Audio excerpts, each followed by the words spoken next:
beautiful day at Mile High Stadium for the regular season finale. This afternoon, the Broncos hosting the San Diego Chargers, and a huge game for the Broncos. A win guarantees them home field for next week's playoff matchup against Jacksonville. They'll have to go, though, without their all-everything running back, Terrell Davis. The shoulder injury has him down for today. Vaughn Hebron will start in his place. And hello, everyone. Along with James Lofton, I'm Mike Breen. Obviously, Davis in that situation, tough for Mike Shanahan, but he has other problems to worry about. It was just a couple of months ago, people were saying, who are the Broncos going to play in the Super Bowl? Now they're saying they don't have a chance at the Super Bowl. This because they've lost 3 of 5 and have dropped their last 2. And I think drop is the operative word there. If you count them against the Pittsburgh Steelers, and Mike Shanahan did 11 drop passes by his receivers. Didn't get a lot better last week against the 49ers. John Elway not only threw an interception that got run back for a touchdown, he fumbled, and that goes in for a touchdown. Very unlike John Elway. Now, even without Davis, they're heavily favored today. The San Diego Chargers have had a very rough season. Obviously, injuries have played a major part in that, but everyone has injuries. They've lost 7 in a row, and this is a team that just 3 years ago was in the Super Bowl. And also a team that was 8-8 last year. And I think it gets down to personnel, and right there you're going to have to question whether Bubby Brister has been getting the job done for this team. He has a penance for trading his first-round picks. The only guy who's left is Junior Seau. The other guys have gotten rid of. Darren Gordon is actually going to start for the Denver Broncos today, and every other pick he trades. If he trades the number 3 pick next year, when he's on that surfboard, they're going to send Jaws after him. A very tough year for Kevin Gilbride in his first year as head coach. We'll have the opening kickoff coming up in just a couple of moments.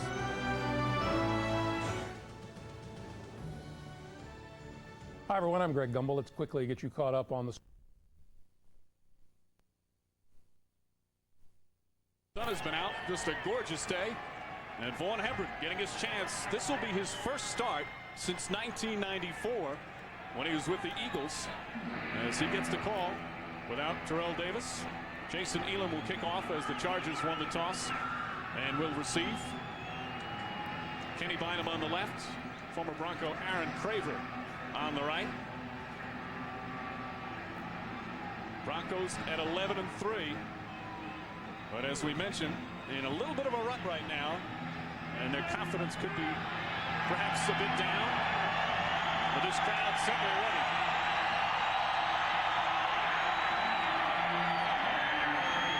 Bynum at the 2. Bynum breaks one tackle across the 20, knocked out of bounds at the 22. Tim McCaffrey makes the tackle. And Craig Wheelahan with his 7th start. He's 0 for 6 thus far as a starter. And the offensive line, they have struggled all season. Ben Bordelon, the rookie, getting another start at right guard.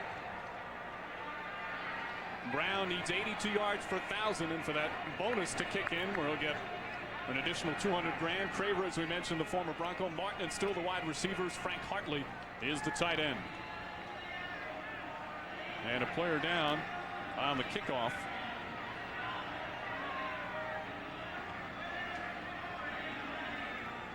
Of course, injuries have been a part of both teams. As we mentioned, San Diego has been devastated by injuries all season. For the Broncos, Terrell Davis out today with his shoulder injury. Tim McCaffrey, after making that tackle, shaken up. Let's take a peek at what happened on the kickoff.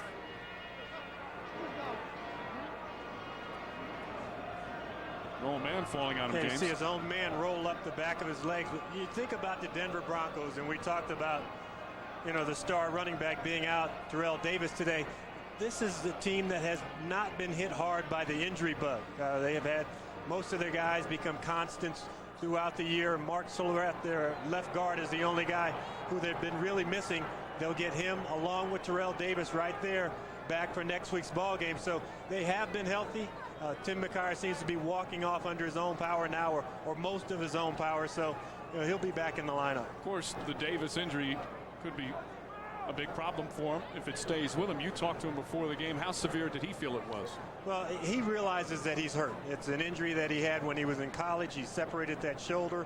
He had surgery on it. He even had some of the bone shaved down so that when he went to dislocate it later, that it wouldn't pop through, because once you dislocate a shoulder, it has a tendency to pop in and out. Well, that bone has been shaved down, so it doesn't pop out anymore.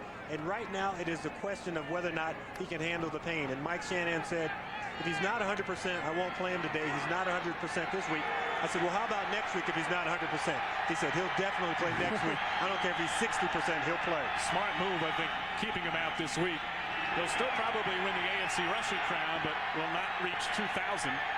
Something that was certainly within his reach before last week. Chargers start at their own 22. Whelan complete to Martin. No, they say he was out of bounds. Ray Crockett right there to defend. And a 2nd and 10 coming up. The Denver defense up front. Smith, Traylor, Tanuvasa, and Williams. Mobley wrapping up a superb second-year linebacker. Aldridge and Romanowski, who's been the cause of a very busy week for a lot of people because of his spitting incident. Crockett and Gordon are the corners. Braxton and Atwater at the safeties. Gary Brown. Brown breaks some tackles and gets up to about the 28-yard line, where he's taken down by Tyrone Braxton. And of course, Brown, a big story for the Chargers. Really not much else for them to think about today.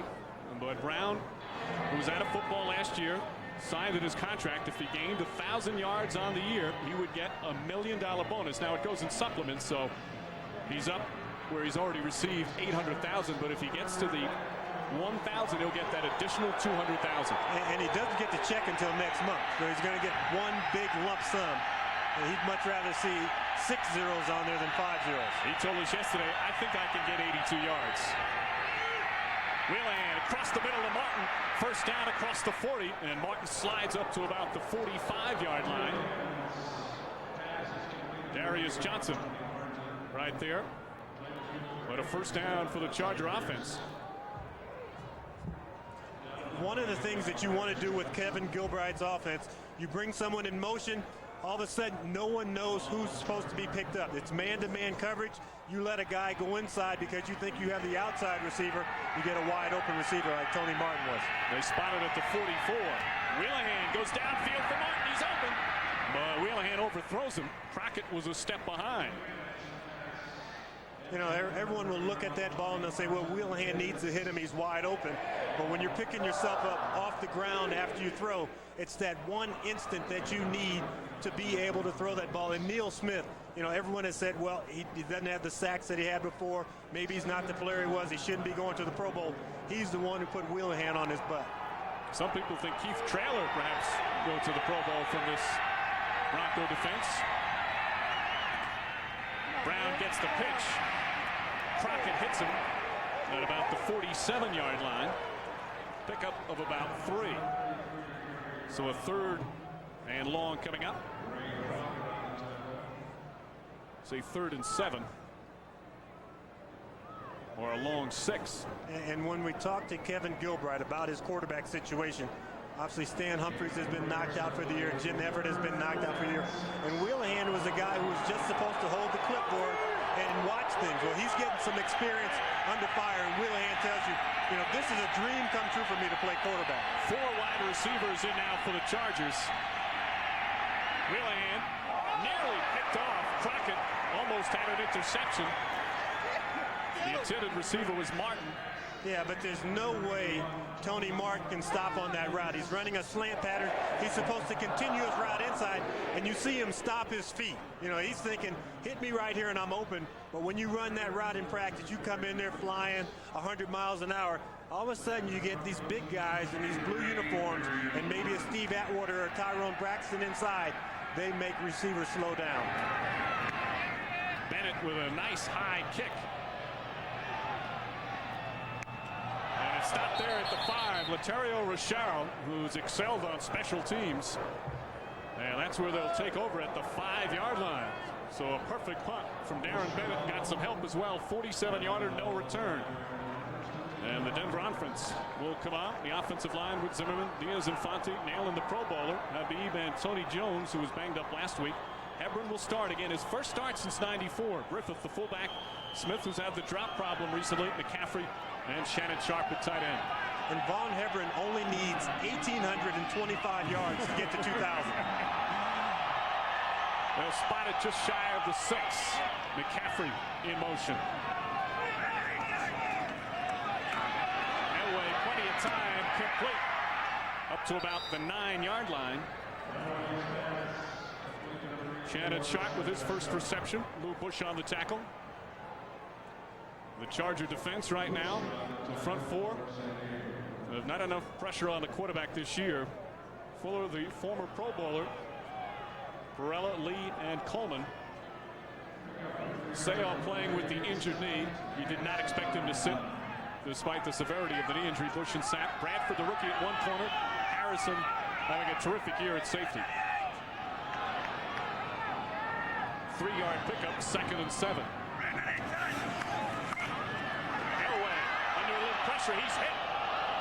And tries to throw it out of bounds. And a late flag comes in from Jerry Markbright. Yeah, obviously that's intentional grounding.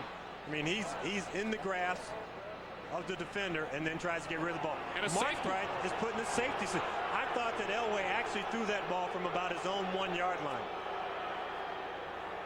Intentional grounding in the end zone, resulting in a safety.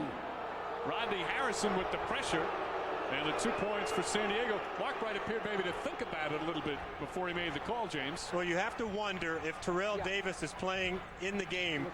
Do you try and pass the first 2 times you have the ball coming out on their own 6-yard line? And you see, obviously, you have to throw the ball within these 2 lanes. Now, he's definitely inside the pocket.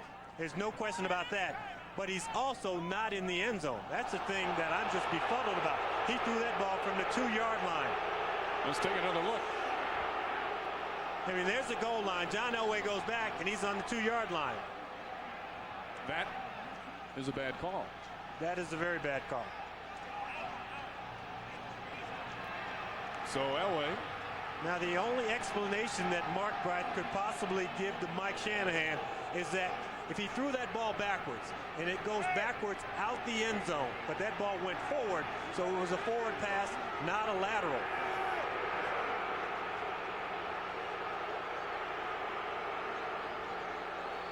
Want to welcome those who are watching the Colts and the Vikings as the Vikings get their 9th win of the season. Big win at home over the Colts.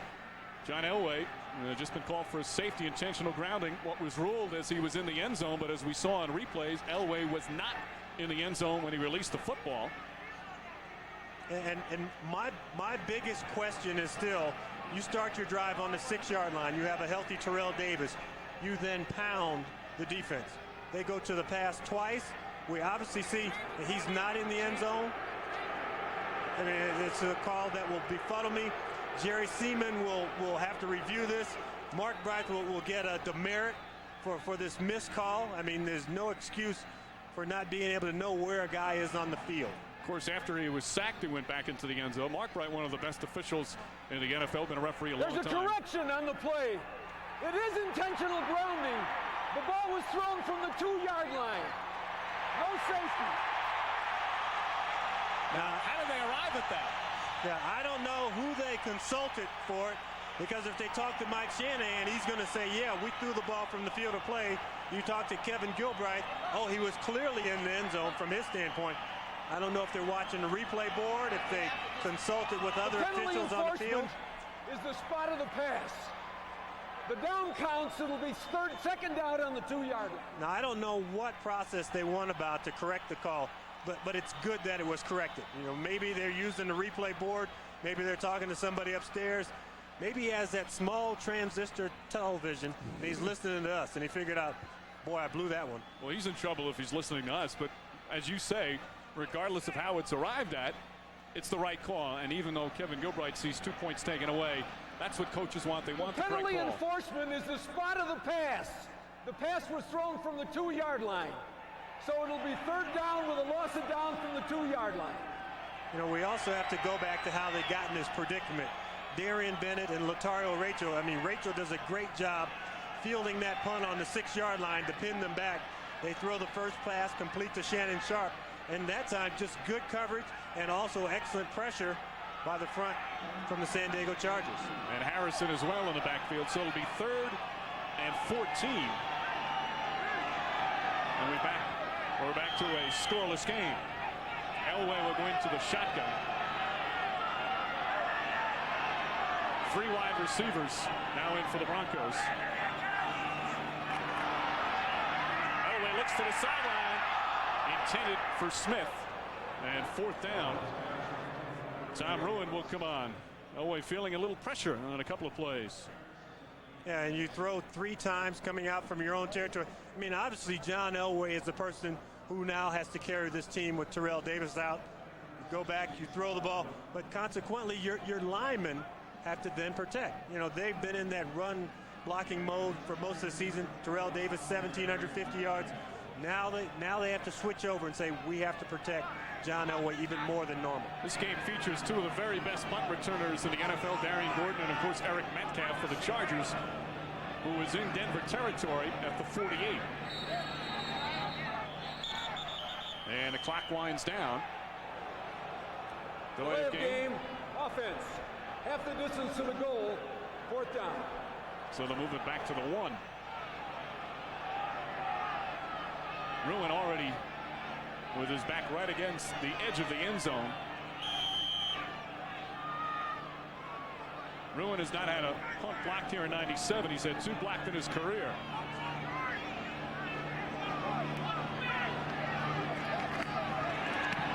Gets it off. That's a nice kick. Metcalf backtracks the 44. Gets away from 1 and taken down at the 45. Mobley with the tackle.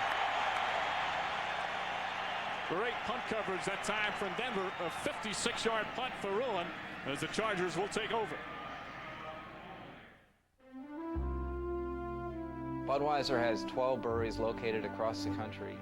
The Budweiser that you get from your local brewery is usually the freshest beer available in the marketplace. As a matter of fact, an import in its home country will taste much different than it does by the time it gets here to the United States. An American beer brewed locally is going to be far superior in taste. Our policy is to have beer on the shelf no older than 110 days. Budweiser sells very quickly. The average age of Budweiser on the shelf is about 30 days. And compare that to an import, which could be upwards of 180 days or 360 days old. Having local breweries across the country in specific geographic locations ensures that your Budweiser is the freshest possible beer it can be by the time you purchase it.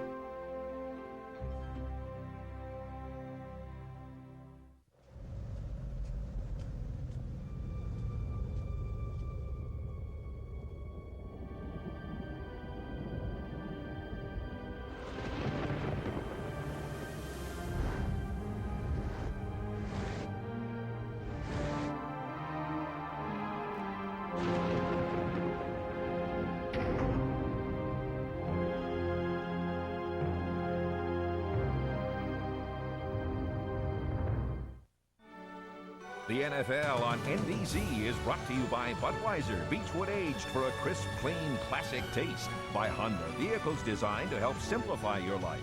By MasterCard, there are some things in life money can't buy. For everything else, there's MasterCard.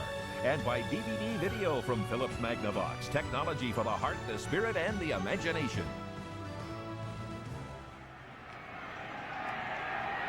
John Mobley, not only a great linebacker, but made that special teams tackle. As the Chargers will start now at their own 45. 3 wide receivers as Metcalf comes in, and off Gary Brown. Brown breaks some tackles. Mobley trips him up at midfield as Brown gets into Bronco territory. Pickup of about 5.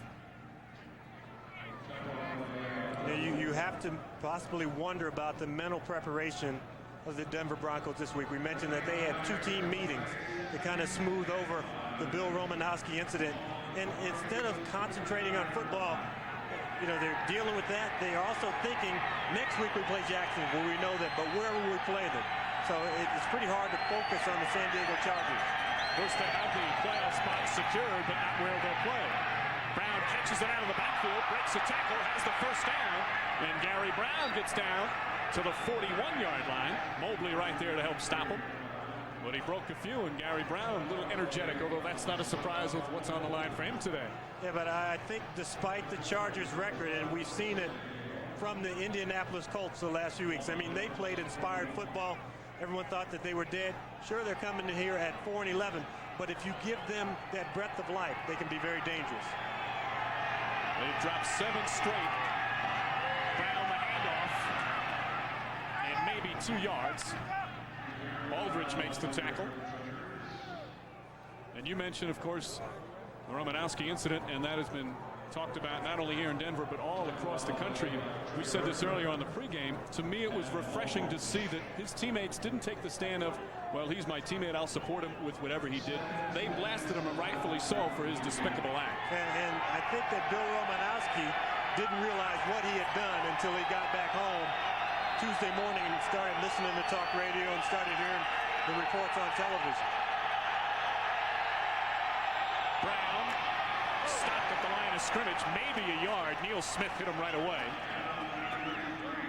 And a 3rd and perhaps 6 coming up now for San Diego. Wheelahan is their quarterback, of course. And let's take a look at Smith on the play. And they're playing some extra bodies in there along with Neil Smith. You know, they also have Trevor Price, the rookie, in there. He's getting some time. Harold Hasselbeck. So they're really trying to find that combination up front. This past week, they let Michael Dean Perry go, a guy who was in the Pro Bowl for them last year. 3rd and 5.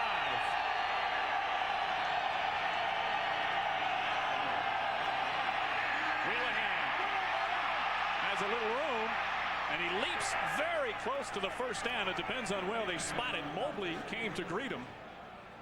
Wheelahan, who goes about 6'6", needed every inch on that one.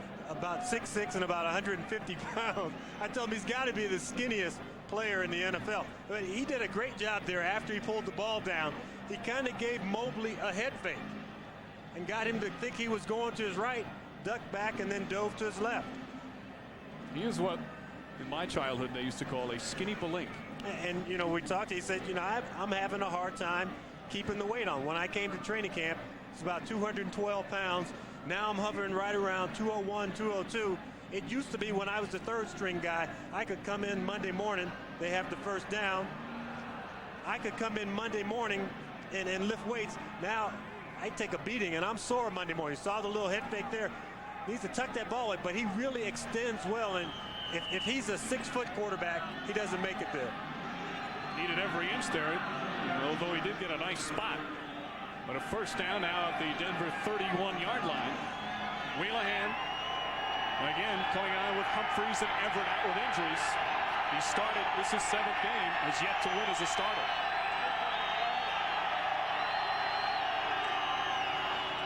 Gary Brown, hit hard by Mobley, and Brown manages a couple. Did it almost look like Wheelahan and Brown missed the handoff there? It seemed like it was almost a broken play, absolutely. Yeah. I mean, you know, Gary Brown probably has the option to run wherever he wants behind that line of scrimmage. See the Jacksonville score there, Jacksonville's up.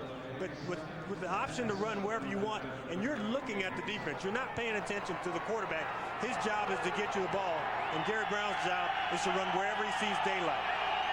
The 2 tight ends are split out wide on each side on 2nd and 7. Screenplay to Brown. And Brown gets down to about the 21, very close to another first down. Alan Aldridge brings him down. But the Charger offense moving in. You talk to Kevin Gilbride, he says Wheelahan's had some series where he looks outstanding. It's just there's no consistency with him yet. And the little things here. When you run a screen pass, you have to draw the guys to you. And Wheelahan does a good job in continuing to drop back. Trevor Price is right in his face. Dumps the ball off to Brown. Number 69 is an eligible receiver. 69 is eligible. So Ben Bordelon, the rookie, the eligible receiver. Brown, the lone setback. And Brown gets a couple. Ray Crockett quickly comes up to help in on the stop, along with Aldridge. You know, much has been documented about Gary Brown's weight gain. And he lists himself at 5'11". And he's really about 5'9.5". So when he ballooned up to 265, 70 pounds, that's a lot of weight on a small frame. He says he's down near 220 right now. I'm going to take a month off after the season is over, and I'm going to start working out because, you know, I realize how vital this game is to my life now. He takes his play off. Kenny Bynum, the rookie, is in the game. Bynum gets the call. Bynum cuts inside, and he's down to about the 13-yard line. Bynum, the 5th-round pick out of South Carolina State. The coaching staff and Bobby Brister, they really like his ability. He just hasn't had a real opportunity to show it so far this year, but he's getting it last week a bit and some today. And this is a critical series for the Denver Broncos. Not only because it's the second trip that the Chargers have had into their field position, but you start to run out of time. And we're down to almost 5 minutes in the first quarter, and Denver's been on the field for 3 offensive plays. 3rd and 3. Bryant still in motion. And flags on the play. It appeared somebody on the Charger line moved. The false start will be the call on the left side. Prior to the snap, false start, number 89, offense. 5-yard penalty, 3rd down. Frank Hartley, and this is what's killing. They had 10 penalties last week, James. Yeah, but, you know, you have to make the excuse. You know, you have dome stadiums where it's very loud. This has got to be the loudest outdoor arena to play in. The fans are right on top of you. The stadium goes straight up. And very well-educated fans, they know when to make noise. You can hear the volume go up. You can hear it go up as the Chargers approach the line of scrimmage. Now instead of a 3rd and short, they have 3rd and 8.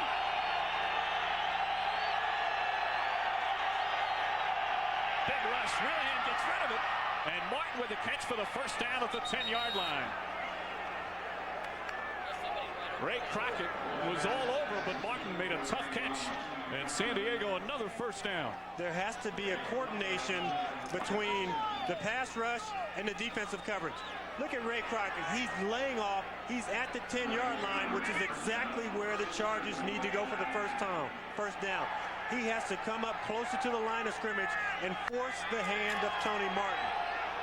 Crockett has had a terrific year. They've thrown his way a lot. Gary Brown back in. And Brown dives to about the 8-yard line. So it'll be 2nd and goal. Trevor Price on the tackle along with Mobley. And this is very much a makeshift line for the San Diego Chargers. You know, they don't have the guys that they thought they'd have up front, but they've had to plug in some guys. Ben Borlone, the rookie from LSU, he's getting some extended playing time. Tony Birdie, you know, guys who are having to prove themselves under fire. Wheelahan, incomplete, dangerous pass. Gary Brown coming out of the backfield, but there are a lot of Bronco jerseys in the vicinity.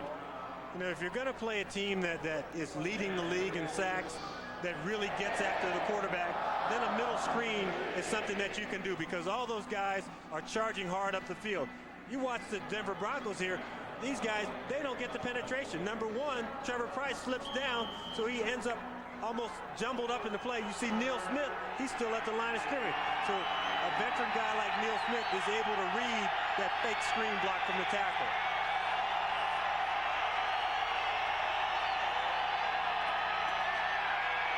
Wheelahan, incomplete.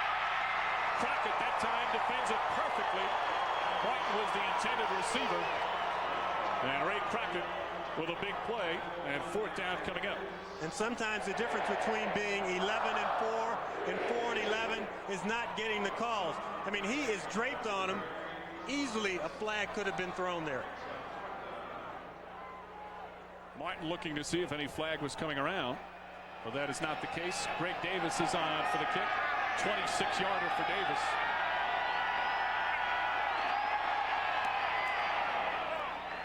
And the Chargers get on the board first. A long drive for San Diego. Davis puts them on the board. 3.5 remaining here in the first quarter from Denver. It's famous for hushing highways and reducing wind to a whisper.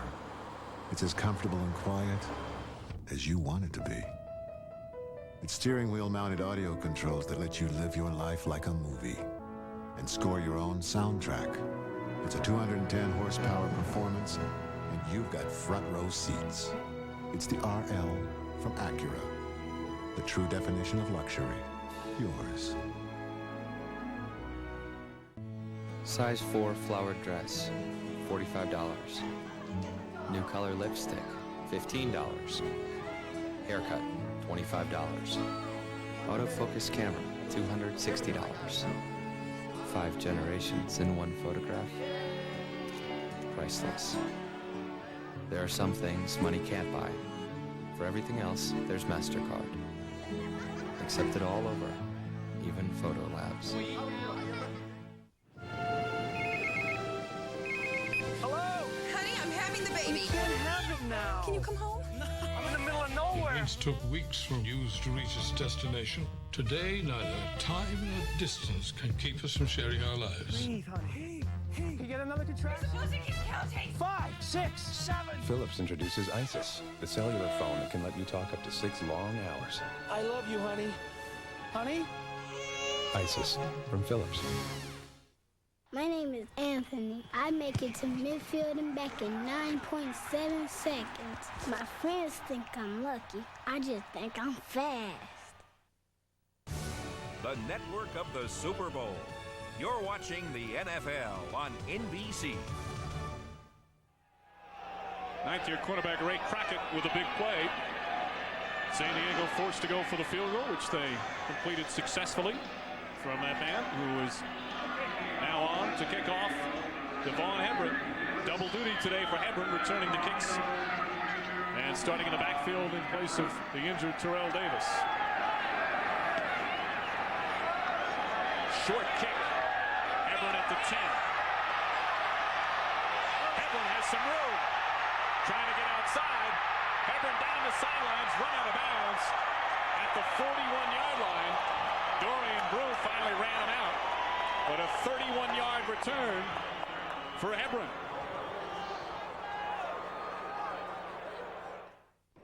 Bill, you forgot the recycling. Bill's always been one to do his part for the environment. That's why he drives the new LEV Accord from Honda. It meets a 70% lower emission standard than regulations require, without any sacrifice in performance. Nice legs! Thanks, Bill. I can't do anything without the instructions. Nothing. It's okay. She's got other presents. They were just here. They were right here. I just had them. We'll just hide this till her birthday. She's been wanting this for a long time.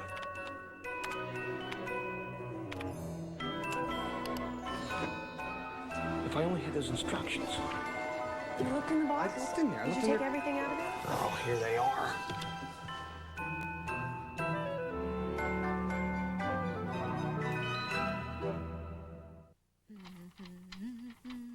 What do you see? Just a bunch of stuff from Staples. Brother label maker. I could use that. All right, a brother fax. Oh, a brother typewriter. A water gun. Busted. Get Brother products at guaranteed low prices and 7,000 other great gift ideas. Staples. Yeah, we've got that. Mommy's home! Generations have shared their story. You have me.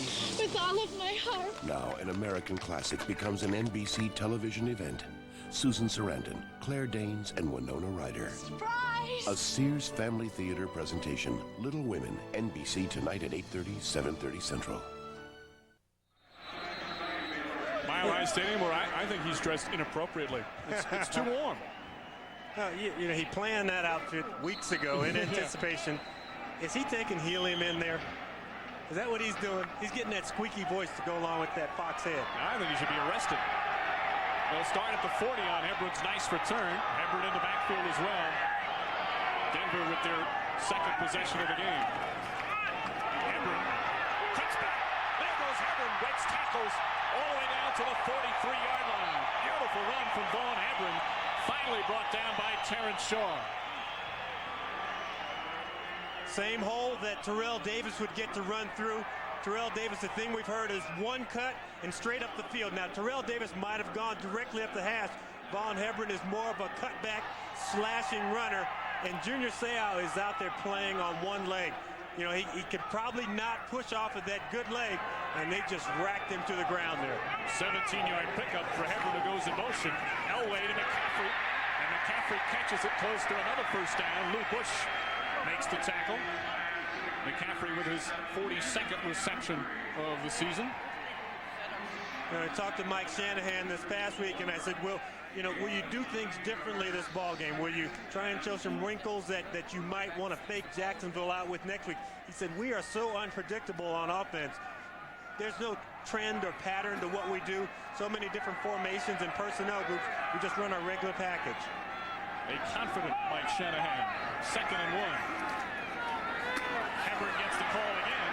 This time can't go anywhere. Chase to William Fuller. Finally brings them down. Check that, Marco Coleman. Charger defense, it's been a tough season overall for the Chargers, but their defense at times has played fairly well, James. At times, but their biggest problem is that they have been on the field too much. We saw some early spark by the San Diego Chargers offense, but it hasn't been there on a consistent basis. And these guys are just left out there to wither in the sunlight week after week after week. 3rd and 4. Yes, they even have sunlight this week here in Denver. Elway, complete. Willie Green, and good for a first down at the 25.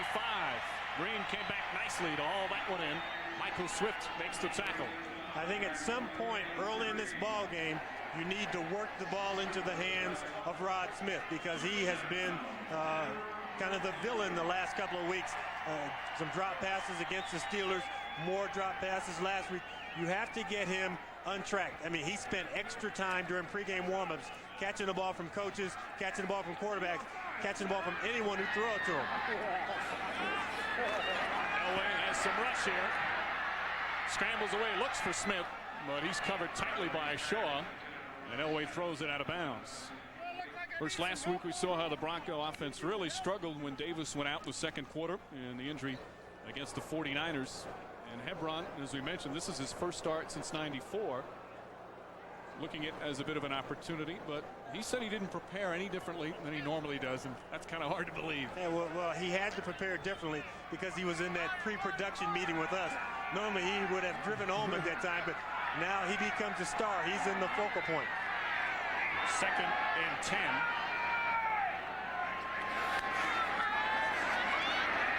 Elway goes for the end zone for McCaffrey and overthrows Paul Bradford right there on the coverage. The rookie who had a couple of pass interference calls last week against him. Goes right with McCaffrey on that play.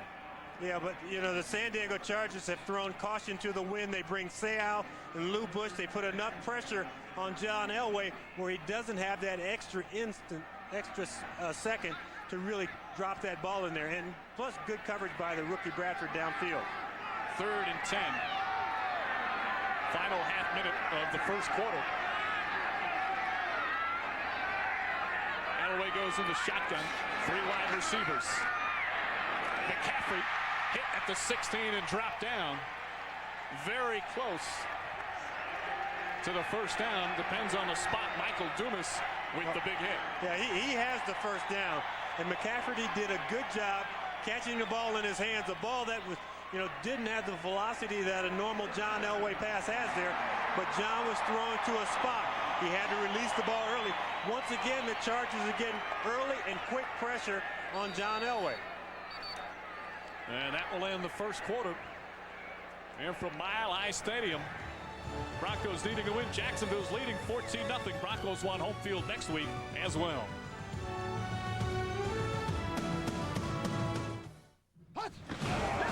AT&T, it's all within your reach, presents It's My Game. Okay, forecast for Miami. Torrential rain, poor visibility, and gale force winds for Dan Marino. More sloshing than slashing for Irving Spikes. Hey, when wet, go long. Look for O.J. McDuffie to reach high into the atmosphere, pulling balls out of that tropical depression. The barometer drops, the Dolphins soar. That's it for weather, and now to sports. 2 hours? All right, we'll be waiting.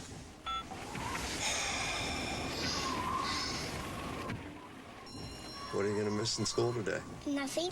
What are you gonna miss? You wanna see? Weather outside is frightful. Daddy, you got email. If I did, then I gotta get some foots out. You wanna help me? Hey, you faxed it. Place to go. Let Let it snow. We're still working. Come back later.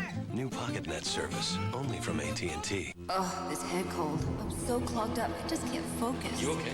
Get new Tavastine caplets. Just one works 12 hours versus 4 Tylenol cold pills. Tavastine clears your congestion. Be clear-headed, clear through your day with new Tavastine caplets. Nick, there is still one missile left. You must get to it before the others do. It's a 200-horsepower engine, too audacious to be kept secret. It's advanced climate control, engineered to keep you cool, no matter what kind of pressure you're under. Son's birthday. It's the TL from Acura. The true definition of luxury. Yours. Joe Pasquale, the defensive coordinator, like any good headhunter, is attacking the weakness of the Denver Broncos. Not only is Terrell Davis their best runner, but he's probably one of the better backs in picking up the blitz. And Von Hebron probably gives away 25 pounds to Terrell Davis. Denver, though, now with the ball at the 15. Hebron gets the call. And maybe a yard for Hebron. John Perella among those in on the stop. You know, San Diego playing loose today. Let's take a look at the numbers. Denver just not with the football all that much. Everything else pretty close.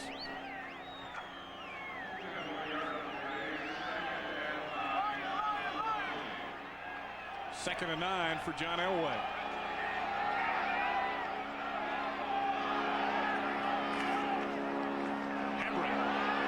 Hebron down to about the 12-yard line. Ball fumbled, but after the whistle, they'll say it's down.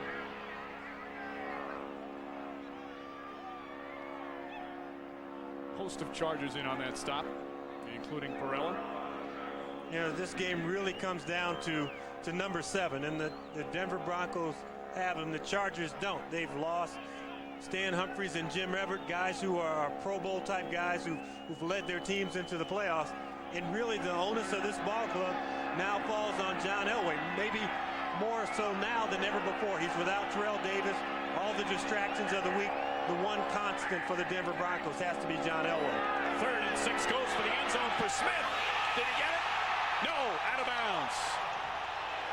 Bradford again right there on the coverage, the rookie. Now, Smith claiming he got pushed out, and now the officials will confirm. Exactly. There was contact while the ball was in the air. If that's the case, you should have interference on one guy or the other, but also he gets nudged out of bounds on the catch. You can see it right at the bottom of the screen. You see the right foot come down, and then the left foot is just over the line. But the contact was before the catch. So since they did not call interference, they can't say he was forced out of bounds, because then they would have to admit that once again they were wrong. that should stand the way they called it. No, they turn it and call it a touchdown. Wow. And Rodney Harrison, the strong safety, is just beside himself. He had a good look at the play. Receiver got 2 feet down in the end zone. No, he didn't. 2 feet down, touchdown. Unless that left one is dragging. Was that left one dragging? It would have to be in the shadows. It's very hard to tell from our angle up here. But I think the thing Rodney Harrison is most mad about, he's watching the play. He's watching Bradford on Smith. And Smith pushed off like a good receiver's supposed to. He gets that nudge, and there was a no call. Elam for the extra point. The key on that was whether or not his left foot dragged, but you couldn't tell on that replay. So a tough call goes against Kevin Gilbride, and the Broncos lead at 7-3. Green Bay is a small town. When someone leaves here, it means something. It means the entire community's been diminished. It means an acquaintance, a neighbor, a friend has left your life forever. Most importantly, it means there's now some extra seats available for Sunday's game. Well, it's awfully tough to get tickets from the Super Bowl champs. It's absolutely impossible with American Express. So bring your Visa card.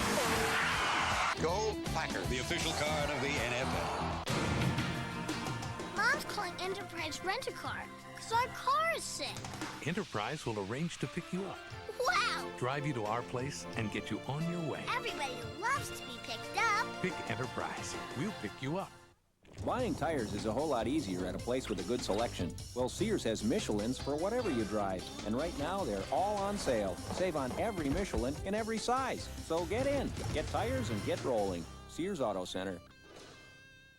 Just hold this and you know you're going to get a close shave. Remington introduces the new shape in shaving. The angle to the face, just right. Can't believe I'm in love with an electric. But look at this shave. Remington's new dual microscreen, built to shave incredibly close. And they guarantee it. Rocks. Some people skip them, stack them, or just plain ignore them. But then there's these Texaco people. They love the darn things. Obsess over them. Go to the ends of the earth to find them. They study them, they scale them, even taste them. Why? You find the right rocks.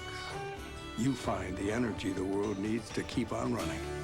Texaco, a world of energy. Kevin Gilbride's team may have lost 7 in a row and certainly out of it, but he is very much into this one and very upset with that last call. And I think he has a reason to be, and it may not be just that last call, you know, the culmination of the season, but also you figure on the safety that they have called. You have had 2 reversals of calls today, and it's as if instant replay were in effect. And Smith with a super catch for his 11th touchdown. Bynum will bring it out from a couple of yards deep. Bynum cuts back, flag on the play, and Bynum taken down at the 24. Randy Hilliard, leading special teams tackler, makes that stop. 26-yard return, but it will go against San Diego. Illegal block, number 86 on the return, half the distance to the goal, first down, timeout.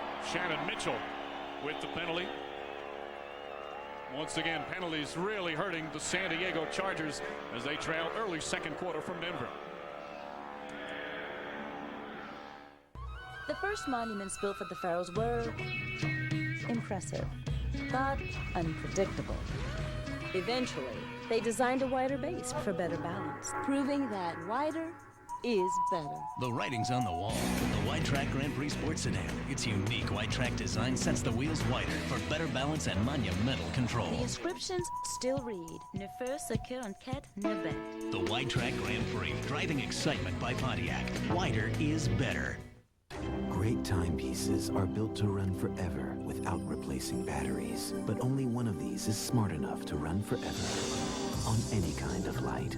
Echo Drive from Citizen. Live at the speed of light. Buying tires is a whole lot easier at a place with a good selection. Well, Sears has Michelin's for whatever you drive. And right now, they're all on sale. Save on every Michelin in every size. So get in, get tires, and get rolling. Sears Auto Center. Okay, last time. You have your documents, passports, visas. With the Creativity Imaging Center that can capture and send images... Scared? This should help. The new compact Presario 4800 series with Intel Pentium 2 processor can change the way you look at life. Say hello to your new daughter. The Presario 4800 series from Compaq.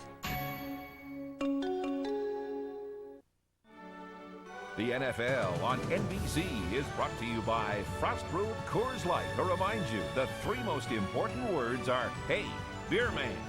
By Compaq, the most popular computer in the world. And by the Wide Track Grand Prix by Pontiac. Wider is better. First and 10 at their own 8 because of the penalty. That's where the Chargers take over. And a quick run maybe for a yard. There's Kenny Bynum, tackled by Mobley. Now, I would hate to think that Gary Brown is on the sideline, because if he gains, 82 yards today, he's due another $200,000. He's got 27 so far. He's got to get back on the field. What he should do is get with Bynum, split part of the money, have all the rest of the running backs just fake injuries. They can't play. He has to play the whole game. You're a very devious person. 2nd and 9. Play fake. Wheelahan gets it out to Craver, and Craver hit by Mobley immediately at the 15. And a 3rd down coming up. Minnesota in the playoffs. Washington now with the victory, needing Detroit to lose to get into the playoffs. And Kansas City capping off a terrific regular season with a victory. Pittsburgh did not lose by, how many was it, 65 points? So they're in solid position. 3rd and 2.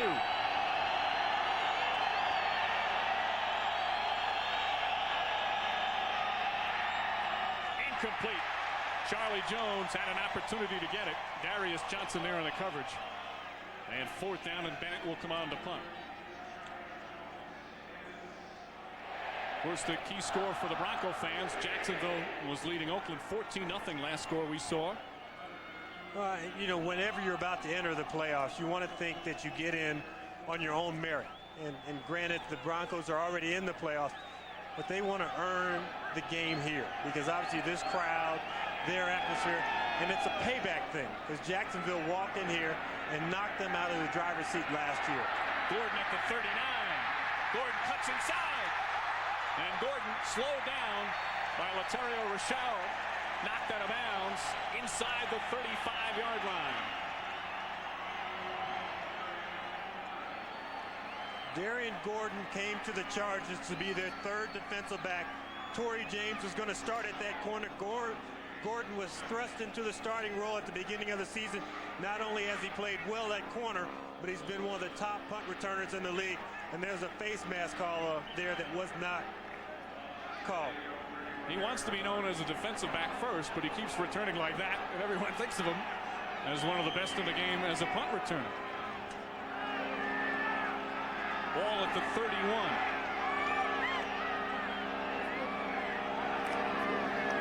Elway to Ebron. Ebron hit right away and thrown for a loss. Pat Sapp makes the tackle. And while the Broncos go back to throw with a 2nd and long, we'll tell you about to go online for complete NFL coverage on MSNBCSports.com. See why this is Bill Parcells' best coaching job ever, and maybe the best coaching job in football this season. Plus the installment of Smash Mouth Football, how championship rings are won on the ground and in the trenches, with insight from our colleague Randy Cross and Gil Brandt. Bill Parcells will not call this a good coaching job unless they win today against the Detroit Lions. Jets are leading the Lions 10-0 in that game. Elway fires it complete down to the 25-yard line. Shannon Sharpe. Michael Dumas in on the tackle, and Sharpe with his 2nd reception. There are a lot of qualities that you look for in a quarterback. You look for somebody who has good size, maybe they can run a decent 40 time, good arm strength, but the ability to move around in the pocket. And I'm not talking about scrambling and taking off down the field for a 60-yard run. The ability to move and to buy time for your receivers. It just makes the defense crazy. Sets up a 3rd and 4. McCaffrey now in motion. Intercepted by Seau. And Seau, with not a lot of mobility because of the knee injury, it's only a few yards, but the turnover is John Elway throws the interception. San Diego will take over.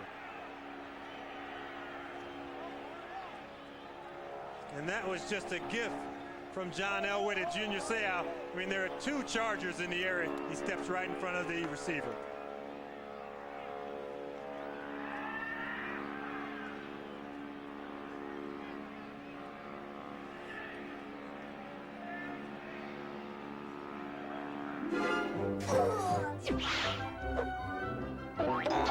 Hey guys. Need a smile? Call Domino's. Yes!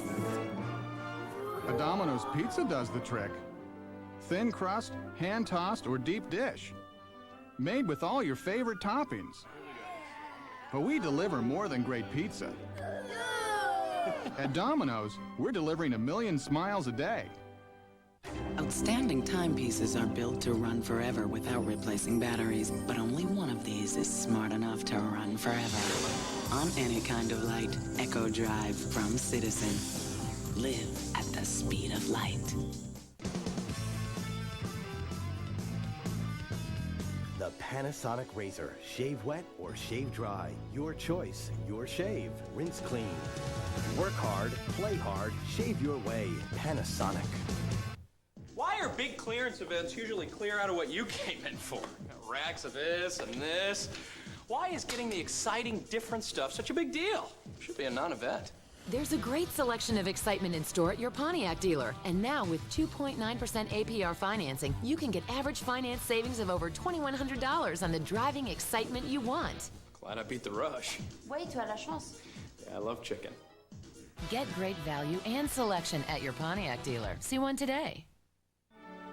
The NFL on NBC is brought to you by Domino's Pizza, delivering 1 million smiles a day. Call for a hot pizza now and you'll be smiling by halftime. Broncos lead it 7-3 at Mile High. San Diego, 1st and 10 off the Seau interception. Seau's 2nd interception of the season. It is loud here in Denver. Big rush on Wheelahan. Looks downfield, intercepted. And finally taken down at the 30, Steve Atwater. His 2nd interception of the season. It's exactly what Kevin Gilbride told us. He said, this is a guy, Wheelahan, he'll make some good plays, and then he'll just pull a bonehead play out. It almost sets up as if it's a screen to the left. You see the back, the lineman out there, and he decides at the last minute to go downfield. Normally, when you have a screen called, the receivers are supposed to run their route downfield, and you're kind of doing it at about 80% efficiency because you know when the screen is coming. That time, he just should have thrown that ball away out of bounds. The other interception this year for Atwater, also against San Diego, and he returned that one for a touchdown. Well, Broncos right back at the Charger 30 as they go straight up the middle. Hebron with a few. Hebron in his 5th year out of Virginia Tech. Overall, this is just his 7th career start. This is a guy that missed all in '95 because of a knee injury. And with the Broncos last year, as we mentioned earlier, his last start was back in '94. It's only about 190 pounds. Picks up 3 on that play.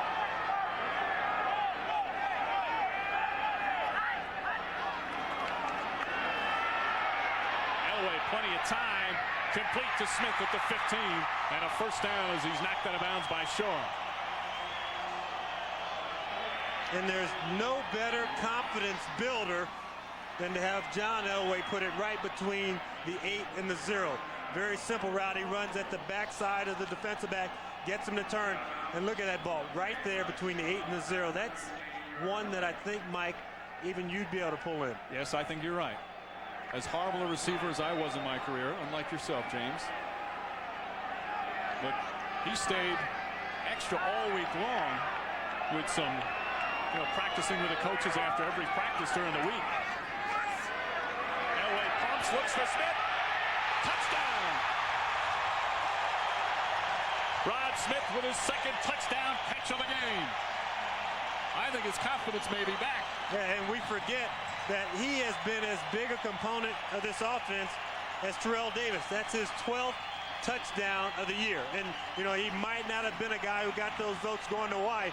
You have to remember, this is a guy out of Missouri Southern, not drafted, here as a practice squad player. Now he's going to be a guy, if he continues the type of play that he had earlier in the season and what he's doing today, he's the type of guy who, when you play against the Broncos, you say, how do we stop Rod Smith? Elam tracks, and it's 14-3. Smith, who leads the NFL in yards per catch, or 2nd in the NFL, I should say. And this one, there's no question, both feet in bounds on this touchdown reception. The mile-high salute. Broncos rolling right now in Denver.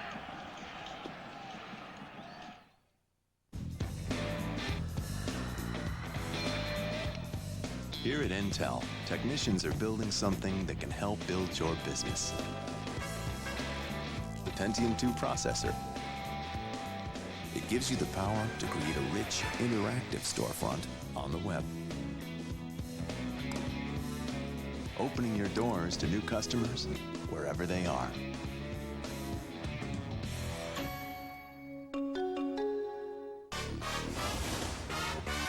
Even after After 11 years, there are more Grand Ams still tearing along than any car in its class. So you can count on having a good time for a good, long time. Grand Am, built for kicks, built for keeps. Now a good time is a great value with 2.9% financing on any new Grand Am. But step on it, because even though a Grand Am lasts a long time, this offer won't. Grand Am, built for kicks, built for keeps. Drive it at your Pontiac dealer today. Let me know if the love is really real, but it seems to me that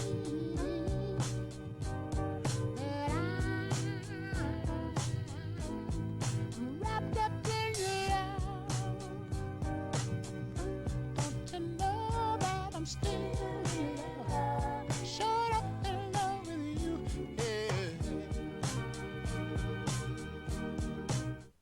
The road to the Super Bowl on NBC starts next Sunday. Fasten your seatbelts. The AFC wildcard game next Sunday on NBC. I think it's fairly easy to say it's been a career year for Rod Smith, just his third year in the NFL.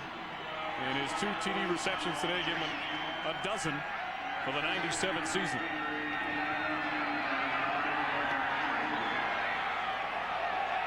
Bynum at the 1. And Bynum, another nice return across the 30. And taken down at about the 33. Steve Russ makes the tackle. And Bynum will stay on the field where the Chargers will take over. Just under 9 minutes remaining in the second. You saw Randy Hilliard walking off slowly. When you're getting ready to head into the playoffs, you want to shore up all units of your team. And kickoff coverage is a vital unit. You can't play against the Jacksonville Jaguars next week and give them the ball outside the 30-yard line. They mark it at the 32.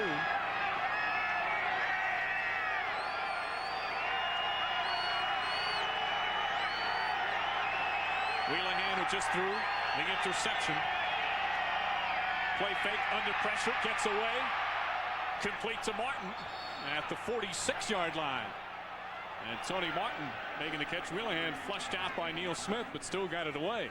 And Darius Johnson is in the game for Ray Crockett. And you talk about cushion. You normally line up about 6 yards, 7 yards off the wide receiver. He is 11 yards off and giving ground. And I know Tony Martin is fast, but I don't care if it's Carl Lewis or Michael Johnson out there. You don't line up 12 yards off and continue to retreat. So Mark Bright blows the whistle. Jerry Markbright has officiated a lot of games here at Mile High and said the first several times he officiated here, there was always a torrential rain, lightning. In fact, one preseason game they had to hold off the game for a while because the lightning was so severe. He said they never wanted to see him here because it always, every time he came, and so Markbright's here, they're going to have rain again. Well, that is not the case today. A beautiful afternoon in Denver, and I've been chastised by some Denver residents for saying that this is unusual, this weather, because they do have some beautiful weather like this, and certainly in December and January. As Crockett remains on the sideline.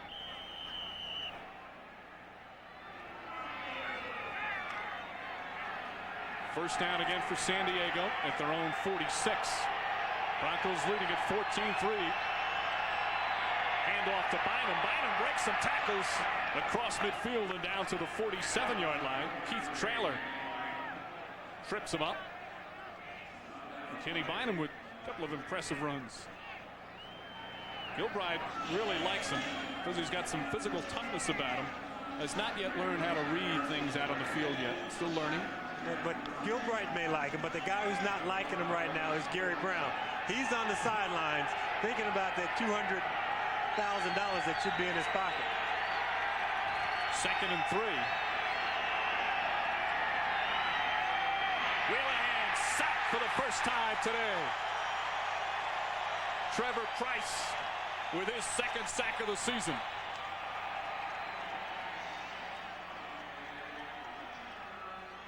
You know, that sack will go down as Trevor Price is sacked, but he gets great underneath coverage.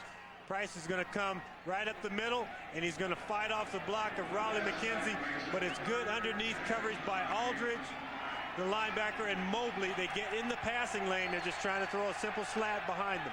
Bryce, the first-round pick out of Clemson, makes it a 3rd and 9.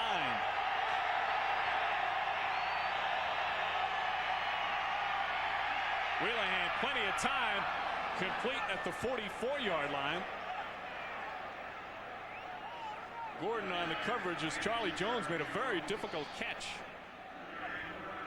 And let's see where they spot it. It's very, very close.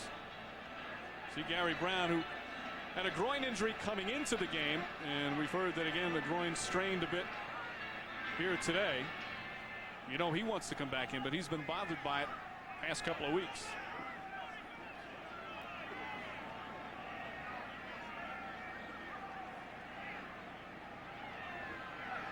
And the Chargers have already decided that they're going to go for this on 4th down. They're about a ball length short. Gilbride has that extra time while they're measuring to figure out, okay, who do we need to attack along that defensive front? Where are we the strongest?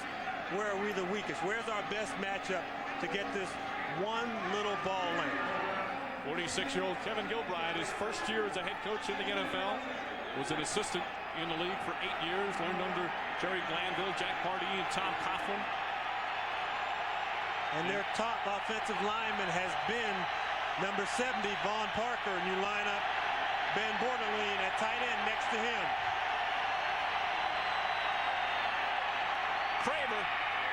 Craver may have gotten it. Again, it certainly depends on the spot, but he had a little forward momentum when he was hit.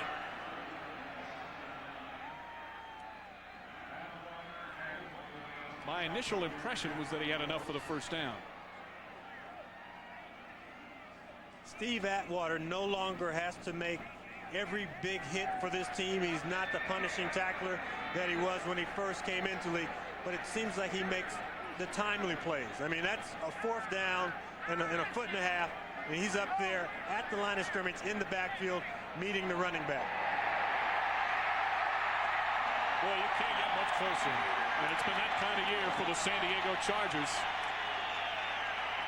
Atwater, the defensive captain, in his 9th year in the NFL, making a big play, and the Broncos will take over.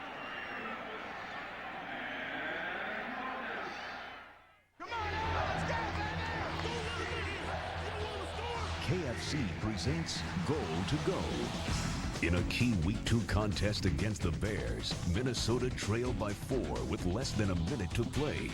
On 1st down from the 9, everyone in the stadium anticipated a pass to Chris Carter. But Brad Johnson connected with Chris Walsh, giving the Vikings the game-winning score. Walsh puts them ahead at the late stages of the game. Ho, ho, ho. Whoa. Welcome to KFC. May I help you?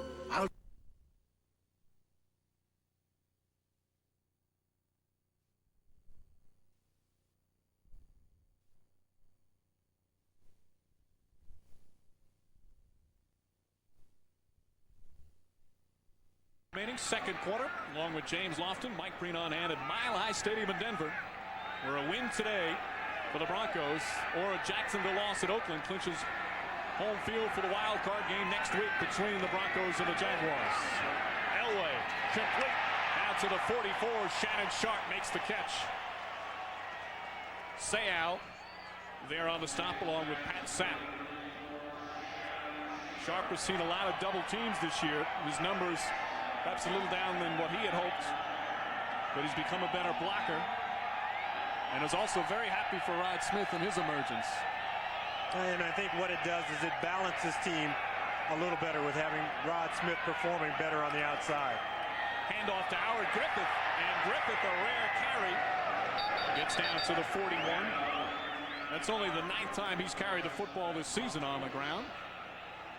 But he's talked to Terrell Davis and asked him who's been influential. How many times has he carried it in the air? All right, wise guy. I just was waiting for you to make one slip. I'm just going to pounce all over you. It's the altitude.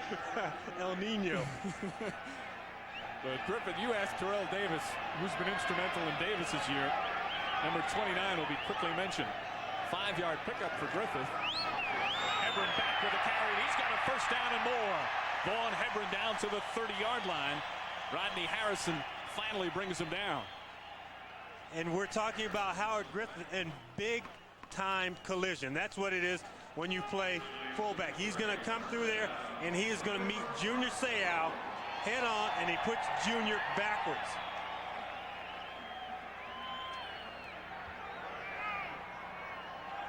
Ball just inside the 30. Broncos again moving. Leading 14-3. Under 5 minutes remaining. Second quarter. Elway. Sharpe has got it. Shannon Sharpe. And he goes out of bounds at the 1-yard line. You see Shannon Sharpe laid out. I mean, it's not pain. The only pain is not getting in the end zone. You're that wide open. You see the ball coming. You're just waiting for it to get to you. He turns upfield and he gets knocked out on the half-yard line. And if the Denver Broncos win this ball game, they will razz him so much about this play. I mean, he's the big, strong, tough guy with all the muscles, and he gets knocked sideways out of bounds. A pretty good hit from Terrence Shaw. But again, the big gain, Sharpe's 4th reception. And the Broncos have called timeout. And Sharpe, as you see, over 1,000 yards, 2nd consecutive time. You talk about favorites of Elway. Number 1 TD target for John Elway is Vance Johnson, 35. Shannon Sharpe is gaining on him. He's number 2 with 32 touchdown receptions. And the interesting thing about Shannon Sharpe, when he came here, in 7th round pick in 1990, he was a tweener. He wasn't really big enough to play tight end at the time, nor was he fast enough to play wide receiver. And they kept moving him back and forth, not knowing what to do with him. Finally, they just stuck him at tight end. And you can argue, you know, is it the big guy out in New England or is it Shannon Sharpe? And a lot of people would vote for Shannon Sharpe because of what he can do down the field. And there you see the scores. Minnesota in the playoffs. Washington now awaiting what happens in Detroit. They need the Lions to lose to get in. Lions and Jets playing this afternoon in Pontiac, Michigan. Tampa Bay winning its 10th of the year. Cincinnati again with the late season surge after the horrible start. And there's the Jets-Lions score 10-0 at the 2-minute warning of the first half. We still have 4:14 remaining first half. Jacksonville leading 14-3. Elway, touchdown McCaffrey. Ed McCaffrey now with a career high 8 touchdown receptions this season.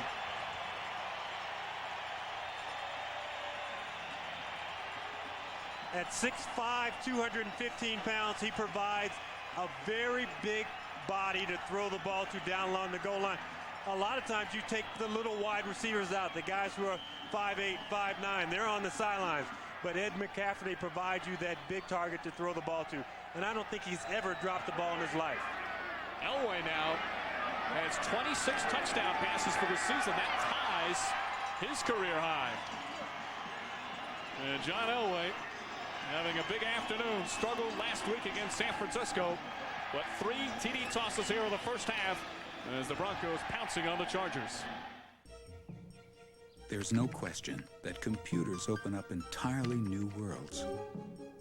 But what about children who live in a world that can't afford personal computers? Fortunately, as of today, we'll never have to ask that question again. Network computers allow everyone to join the information age. And we'd like to say, welcome, Oracle, enabling the information age.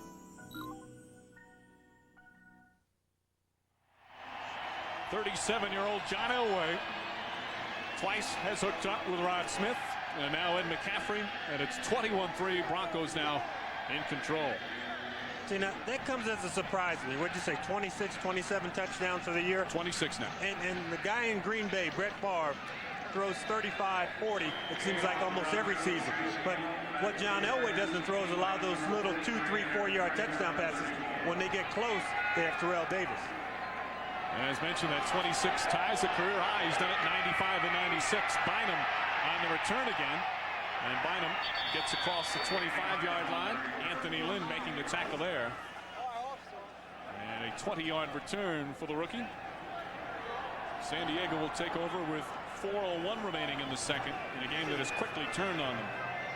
Well, they have seen that before, like last week against Kansas City. They played them tough for a while. Before you know it, game's done. And we talked about special teams, and Rick Dennison, a guy who played middle linebacker here, knows the physical pounding that his guys have to take. And he makes sure that when they're at practice that they don't have to run extra, because they do all this running and hitting, during the game. So he makes sure that his guys, his little group of core guys, they don't have to work too hard during practice. Wheelahan. Incomplete. Intended for Martin. Darius Johnson that time breaking it up. Yeah, and Darius Johnson, who lined up about 15 yards off. You see him 6, 7 yards off. He's backing up, and he's reading the quarterback in the backfield. So when the quarterback stops, he knows it's time to break on the football, because Wheelahan rolled out. And when that guy's rolling to your side, you need to continue to give up ground, because someone else can come from another area and beat you deep in your own zone. Excellent timing from Johnson. 2nd and 10 for San Diego. Wheelahan, it seems at times, struggling with the noise here. Handoff goes to Bynum. Bynum with a good effort just to get back up to the 30-yard line as Tyrone Braxton brings him down. That looked like another one of those confusing handoffs. Well, I think there's just so much pressure at the line of scrimmage that Wheelahan wants to get back. He has to hurdle over the fullback. The fullback needs to get out of the way. Either the fullback is lined up too deep and he's too close to the running back, or the running back is too tight behind the fullback. Wheelahan, just his 3rd year out of Pacific, had not played his first 2 years in the NFL. He's got a 3rd and 6. Incomplete. Metcalf had it and lost it. And the Chargers will punt down 21-3. And the angle that Eric Metcalf is looking back, you see the shadows? He's looking back directly into the last bit of sun that's coming through Mile High Stadium. And just that one instant, he gets his head around a little slowly, but that ball's coming out of the sun. It just looks like a little blur. And there is a lot of sun in the Denver area today. As we mentioned, just a beautiful day is Darian Gordon. Always exciting to watch. Bennett gets off a great punt. And Gordon has to call for a fair catch at the 17. Bennett with a beautiful punt, 53 yards and no return. Christmas weekend on NBC. Get ready to... It's a double dose of the Mighty Ducks. Quack attack is back, Jack! The Mighty Ducks, Friday at 8. We really stink. D2, The Mighty Ducks, Saturday at 8. Christmas weekend on NBC.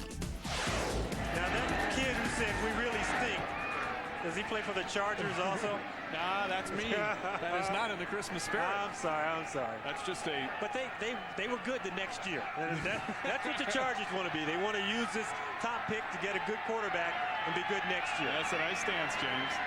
Ball now at the 18. Elway, complete out of the backfield to Hebron. Hebron breaks a tackle and gets up to about the 38-yard line. Michael Dumas finally brings him down. Vaughn Hebron with some nice moves after the catch.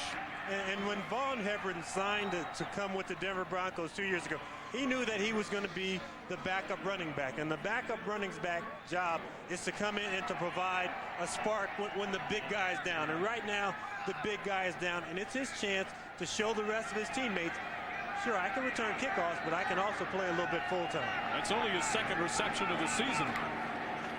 Then you don't get a lot of time with Davis. Sharpe makes the catch at the 41-yard line. Lou Bush with the tackle. That's the 5th reception now for Sharpe. As we're coming close to the 2-minute warning. And Shannon Sharpe lets 3 guys, the 2 wide receivers and Vaughn Hebron, just clear out.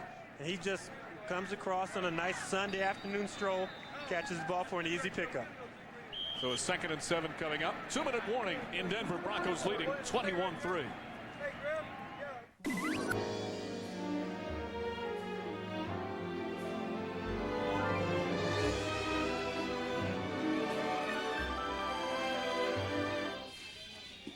Hey, mister.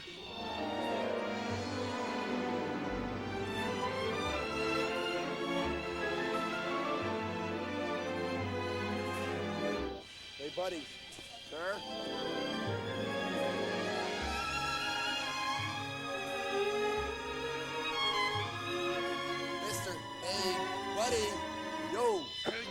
Buddy, we just ran this Visa card through and they said you're over your limit. What? Oh, nah.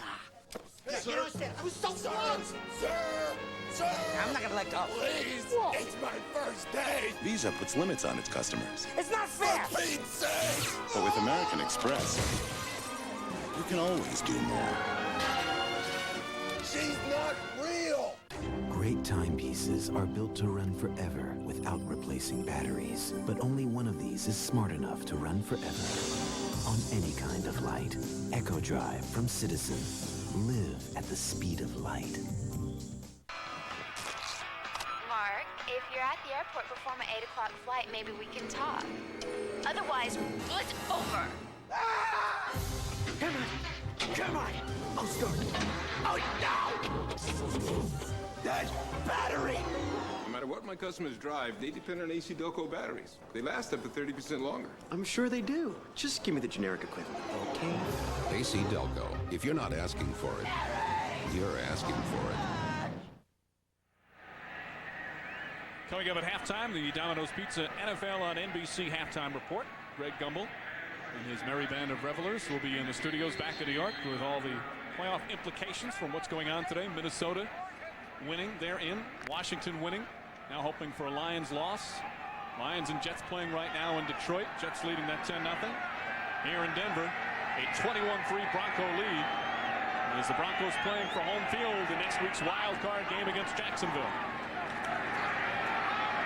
Elway under pressure. Incomplete. Superb play from Paul Bradford, the rookie, to break that one up. It was intended for Smith. And as we mentioned, Bradford had a rough week last week against the Chiefs. He's made some nice plays today. Yeah, but the timing is thrown off because they get good pressure on John Elway. And he's open initially. But what he doesn't do, he doesn't beat Bradford back to the ball. Bradford gets that right hand in there. He has the left hand on the back, but because he doesn't like pull and try and control the receiver, there's no flag thrown. Bradford, the 5th-round pick out of Portland State. He's in the starting lineup. 3rd and 7. Big blitz. Elway avoids it, gets it to Shannon Sharpe. Sharpe the first down, in charge of territory, knocked out of bounds at the 45. And Sharpe looks like he may be shaken up. Elway faced some big pressure. Michael Swift with the blitz from the defensive backfield. And Sharpe looked like he got what used to be referred to as a clothesline. And right across the chest. If it gets up on the throat, then you have a personal foul. And you know, you may not like the coverage matchup there. You get a big guy chase him, and when Fuller decides he's going to catch, he brings that right arm in and just gets him right across the chest. I don't know if that's the area that's hurt, but you get William Fuller hitting you in the chest. You see him grabbing maybe his knee. But you get William Fuller, a guy who outweighs you by a lot, landing on you, hitting you. Something's going to hurt when you try and get up off the ground. Sharpe is up.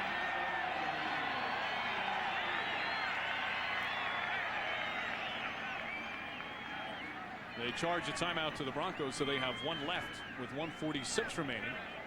And they'll bring Sharpe across the field.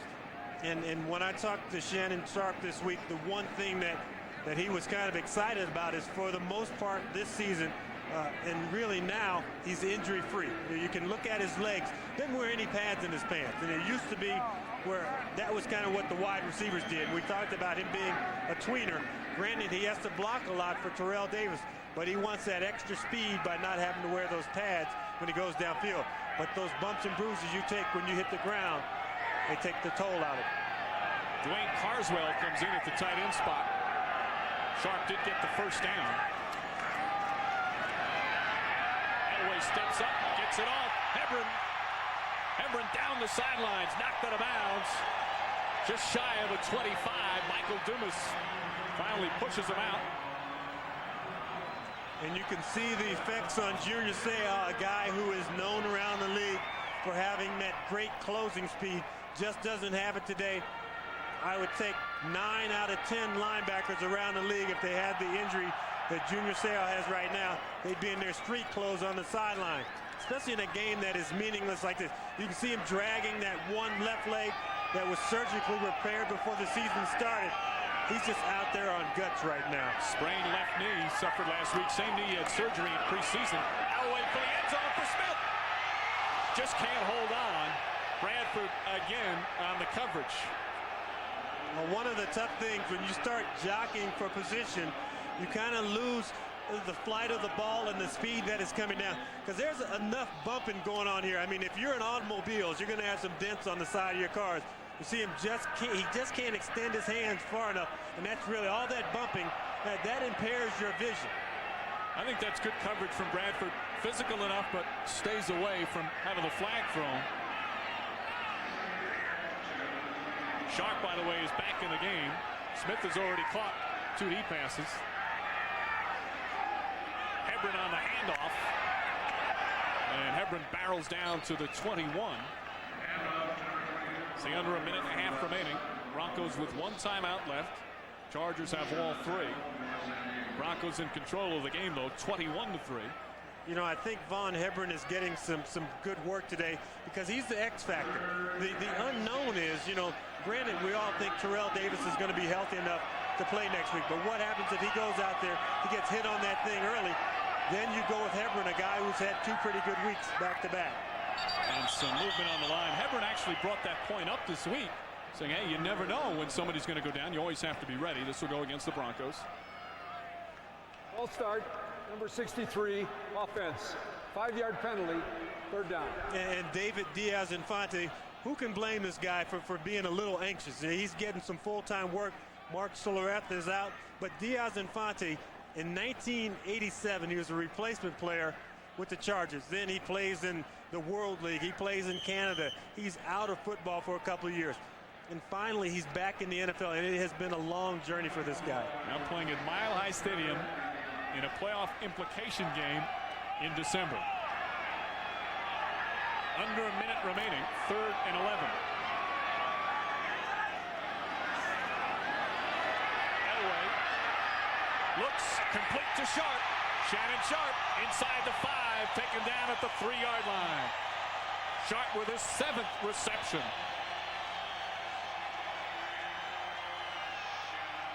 You know, that's a 70-plus catch season for Shannon Sharpe.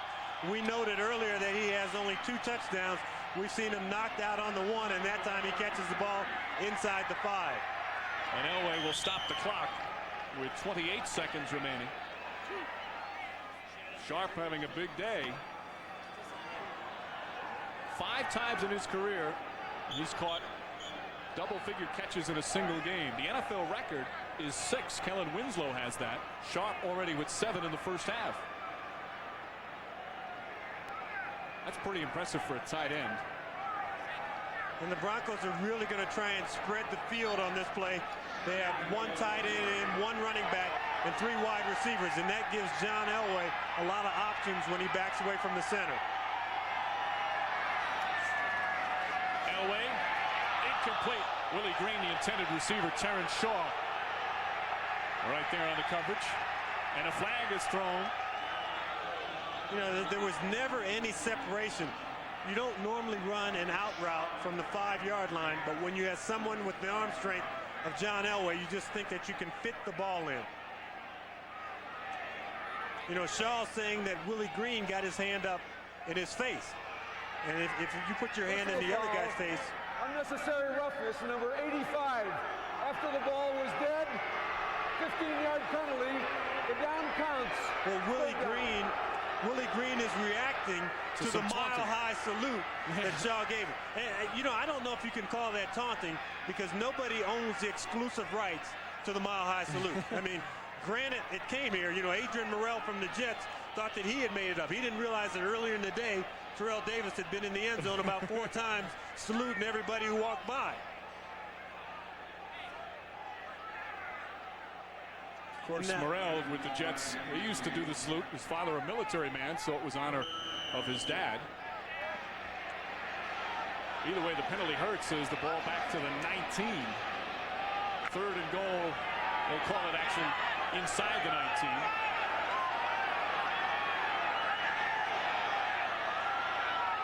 Elway goes goes into the shotgun. Hands off to Hebron. Hebron cuts inside. Hebron's still going. And he gets down to the 7. Nice run from Hebron. And the Broncos will call their final timeout and kick a field goal with 17 seconds remaining in the first half.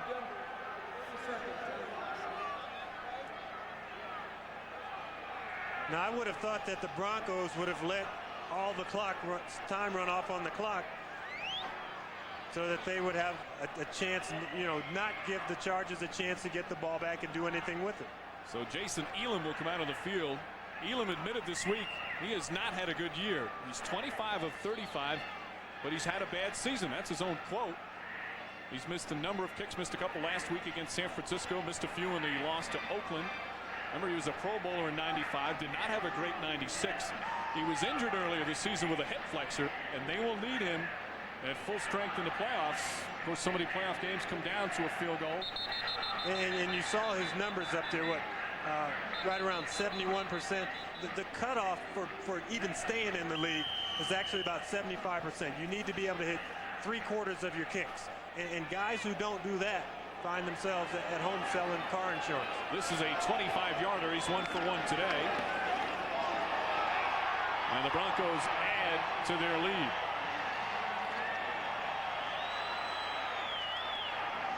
It started off slowly for Denver. And with 13 seconds remaining in the first half, Broncos now dominating 24-3. Everyone talks about the kicker, but the most important element is the hole, because that guy has marked the spot with his left hand. He's going to put it back down. He's going to turn those laces away. He's going to tilt it just the right way. And it's kind of like when you fluff your pillow at night. There's a certain way to fluff it so that when you put your head down, it feels perfect. And it's the same way with a kicker. He has to have it spun, leaned over, and fluffed up just right so he can put it through the uprights. Well, since we're being so kind and the holder important, how about the guy that snaps it and the fellow who's next to the snapper who gets some encouragement? So it's a team game, right? Yes, just being a little sarcastic here as we wind up the first half. But there's no question. You talk to some kickers, and they'll tell you they can't do it without a certain holder. They get very superstitious about it, and they get very comfortable with certain holders. And it used to be the job of the backup quarterback, but now, because punters and kickers can spend the whole practice together, backup quarterback has to do other things. Elam, this time Craver, backtracks, goes a yard deep in his end zone. And Craver gets up to about the 24. Final seconds here of the first half. So San Diego will come out. Again, we talk about Gary Brown and trying to get 1,000 yards. He has the groin injury. Now when you're down 24-3, you're not going to look to run the football all that much.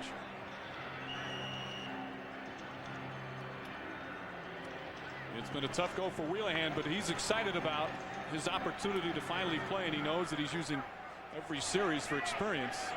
Well, that's not easy for Charger fans to listen to, and Wheelahan will go down on the knee to end the first half. It was only 3-0 after the first quarter, but Elway throws 3 touchdown passes in the second quarter, and the Broncos in control. Let's go to New York right now, and Greg Gumbel. This is the Domino's Pizza NFL on NBC Halftime Report, brought to you by Domino's Pizza.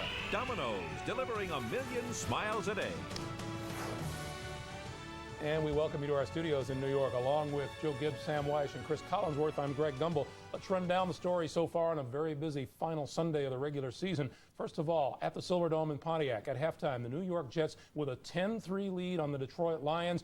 One of the stories of this game, Barry Sanders, the man that many say is the greatest runner of all time, just 8 carries for 20 yards. Why, Joe, just 8 carries? 34 plays and only touched the ball 8 times. So actually had 3 more passes to that. But I think even if it's long yardage situations in the second half, you got to give him the ball on draws, trying to get it to him on screens.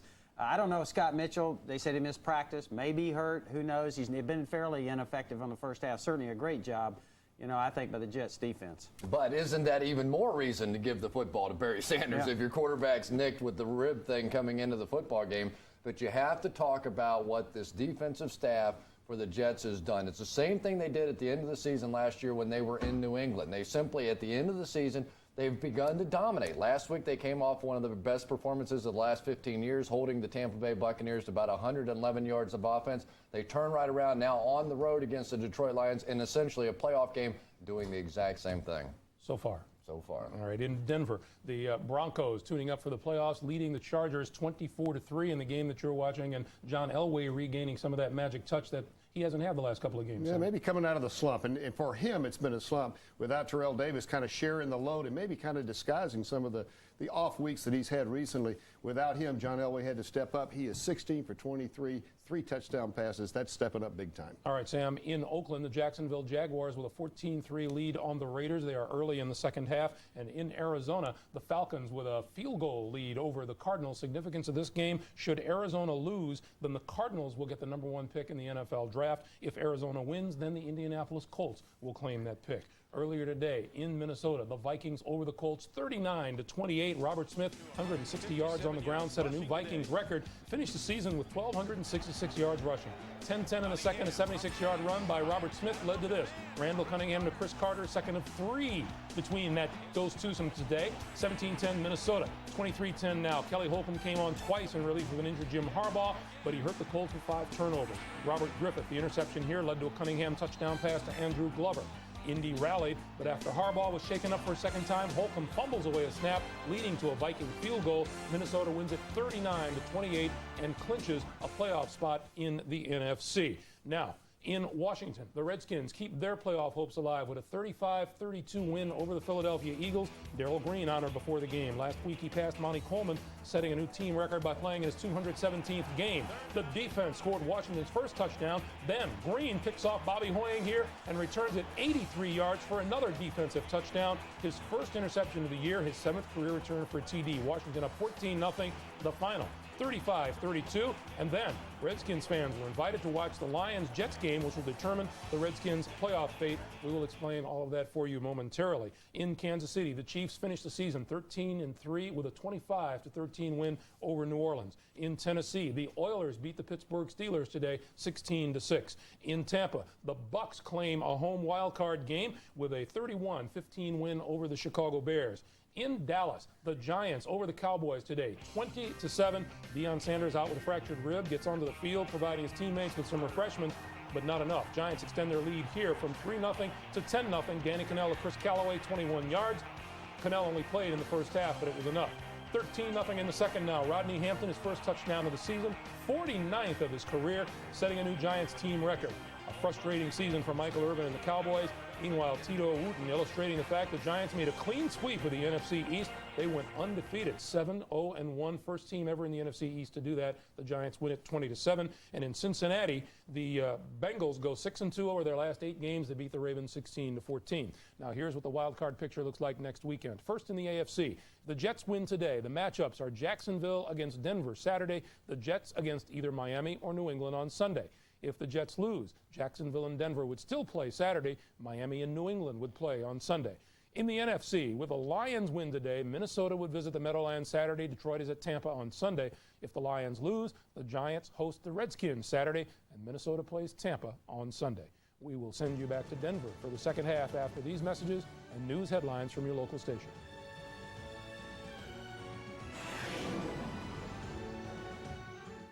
Critics are calling Just Shoot Me sharp and sophisticated, bold and clever, smart and wicked. We just call it funny. Allie got her hand caught in the VCR. And to make matters worse, Hannah's in her crib crying. Oh, I wouldn't worry. It's normal to cry when you realize you're smarter than your mom. Maya, enough with the dumb wife jokes. Okay, honey, very carefully, get out of the tub. Just Shoot Me. Just watch it. Tuesdays on NBC. Hey, Coach, you ready to play today? I-24. I-24. Oh, 73. Oh, 73. This is it. This is it. I-16. I-16. Bingo! Bingo! I won! I got bingo! Get real. Logo Athletic, authentic team apparel. Ready for the next game? Time out! It's time to sign up again for NFL Sunday Ticket. Because if you make that call now, we're going to clip $40 off the renewal price for next season. We're holding the price at just $119 for a limited time. Can you imagine what Sundays would be like without catching up to 13 games from all around the country? Pretty bleak. So avoid any penalties. Make the right call. Pick up the phone and renew NFL Sunday Ticket. This is a limited time offer, so call DirecTV. You're watching NFL Sunday Ticket on DirecTV. Domino's Pizza NFL on NBC Halftime Report. Brought to you by Domino's Pizza. Domino's, delivering a million smiles a day. Hi, everyone. Greg Gumbel along with Joe Gibbs, Sam Weish, and Chris Collinsworth. And let's take this opportunity to talk about one of the surprise teams in the NFL this season, the New York Giants. They beat the Dallas Cowboys in Dallas today. The final was 20-7. The Giants finished the season unbeaten in the NFC East. They will host either the Vikings or the Redskins next Saturday. Chris, I don't think that you can underestimate the Giants playing at home in that first-round game, and you certainly can't underestimate the job Jim Fossil's done. No, he's done a great job. And when you consider that this team started 1-3 on the season, they clearly are one of the hottest teams in football. And I think there's such a gap, though, between Green Bay and San Francisco and the rest of the NFC that it's now going to be in the playoffs. But the one team you hold out a little bit of hope for, the New York Giants, simply because of their pass defense. Jason Sehorn, Felipe Sparks, two guys that can really play that man-to-man coverage, gives them a chance against two passing teams with Green Bay and San Francisco. Yeah. New York Giants, Jim Fossil, offensive coach, defensive-minded this season to win this thing, has given up only 10 touchdown passes, ties him for best in the National Football League with the Green Bay Packers. This is a coach right now that he stepped out of the assistant role into the head coach role. Perfect for him. I agree with you guys on the Giants, but let me ask you something. What is Jerry going to do in Dallas? I mean, he's down the sidelines. I heard he wasn't going to be on the sidelines. I'd like to make this comment now. This is assistant coaches on this staff are some of the most solid guys in the league. They've been there through Super Bowls. I wouldn't think that he would want to mess with any of that chemistry as assistant coaches, but it's kind of up in the air. What do you think? You got to mess with something in Dallas. Yeah. He is not going to tolerate another season like the one he had this year. I don't think Jerry will be the head coach down there, though. It looks tempting for him. I'm sure he's thinking about it, but Joe, I don't think he makes that job. Chris, though, he said it would be February before they make that decision. That's a long time to wait. Too long. Tomorrow night, the Patriots visit the Dolphins. Now, a Jet loss today would mean both of those teams are in. A Jet victory would mean only the winner is in. Either way you look at it, Joe, this game tomorrow night ought to be a dandy, Miami and New England. And I got to tell you, I cannot remember a time that my team, when I was really at Washington, we got beat soundly. I mean, really trampled by somebody. You know, we always came back the next week that I can remember had a great effort. So I'm saying that Jimmy Johnson has the best in this psychologically. You know, Pete Carroll, on the other hand, I've only had a couple of those games where you actually have it won, give it away, it just kills you. And I'd have to think that Miami Dolphins playing at home with that psychological edge would have the advantage in this one. Home field advantage is tremendous.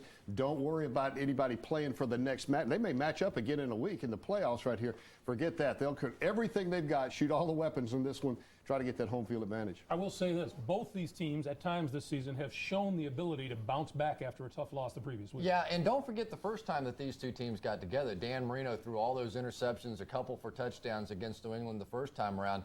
So he has the double whammy going right now, coming off one of his worst games ever against Indianapolis last week, and truly one of his worst games against this New England bunch the first time. If Dan Marino is Dan Marino, the way I know Dan Marino, he'll be Dan Marino and do that Dan Marino thing and come up huge here in this game. And Dan Marino is Dan Marino. Our NFL and NBC halftime activities continue.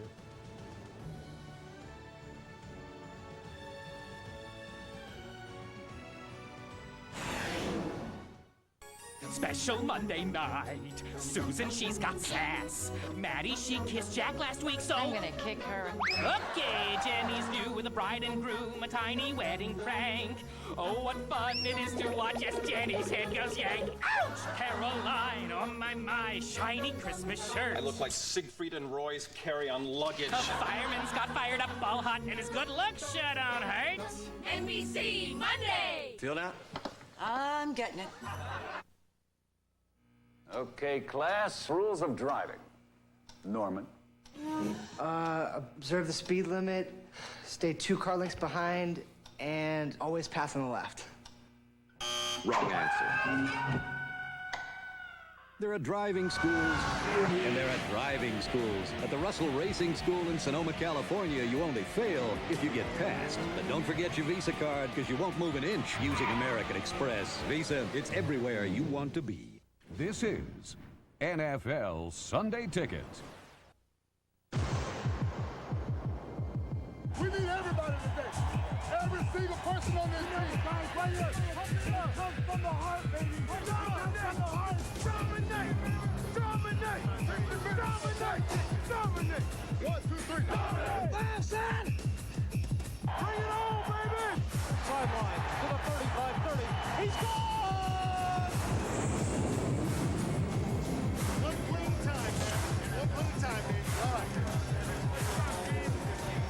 You may not remember exactly when it first hit you. Turn it up about 10 notches down. But somewhere along the way, you felt it. Contain now! Contain the passes! And you knew. Put it in there, baby! Oh, let's go, baby! Let's go! Yeah, lock it down, baby! Lock it down! Feel the power.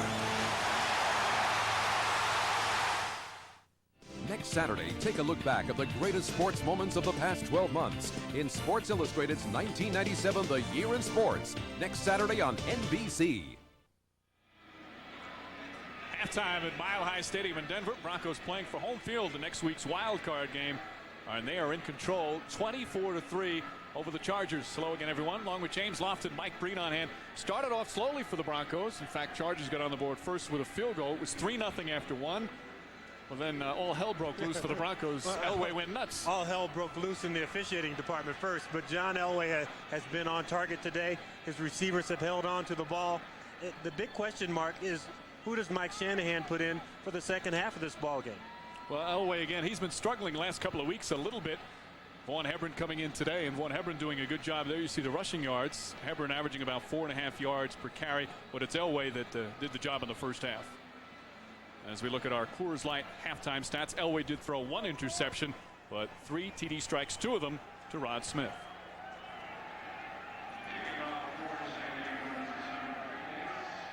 So we're set for the second half kickoff. Greg Davis will do the honors for the Chargers.